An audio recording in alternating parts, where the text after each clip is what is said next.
Omidvar. Thank you, Chair.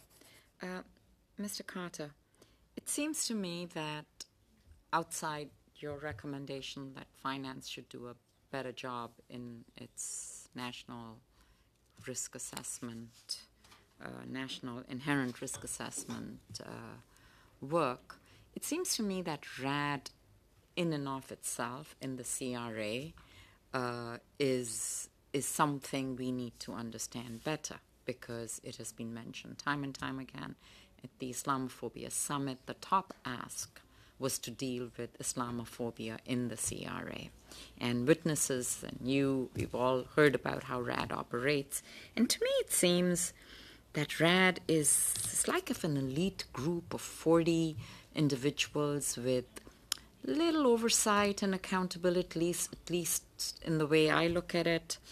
And I wonder if you think a solution could be to have independent civilian oversight of RAD so that charities are not issued, onerous compliance letters or revoked, and or that the tax ombudsman, who currently reports to the minister of the CRA, be truly an independent ombudsman. So I'm giving you two proposals, kind of mixed up, all to do with independent civilian oversight. Thank you, Senator. I think that those are good suggestions. I'm just going to maybe focus on a couple of things that you mentioned. There's no question that RAD is a very elite group. When they go in to do an audit, this is the testimony that Mr. Alistair Bland gave back in 2016.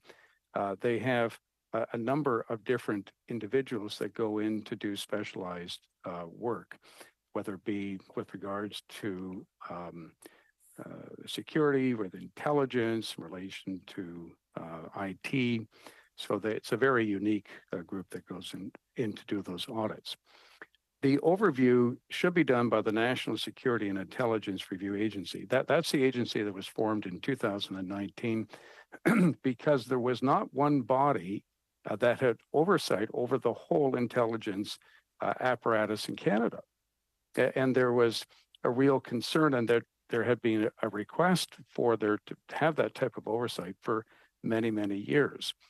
That would be the body that should be doing the review. They have oversight over Canada Revenue Agency as part of the security apparatus that is in place. And that's why one of my recommendations is to have them go in to do an investigation of RAD to see how RAD is selecting and processing Muslim charities, and then to determine whether or not do we need RAD, or can we maybe deal with the compliance issues of Muslim charities like any other charity or any other group within the charitable sector, just deal with it through their regular compliance division. So I think that there's work to be done by the National Security Intelligence Review Agency, and I think that's the right body that the Senate should be making a recommendation to have them become involved.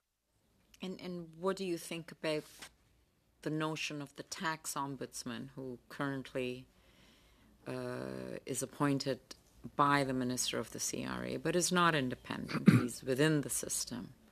He made the recommendation that there should be the involvement of the National Security Intelligence Review Agency. He in the testimony that he gave to your committee, he recommended that. He recognized he didn't have the authority to have the oversight. No one has authority on security matters other than the National Security Intelligence Review Agency. Thank goodness we have it in place, and that's who we should be calling upon. Thank you. They are coming as a witness shortly, so that's a good heads up. Thank you.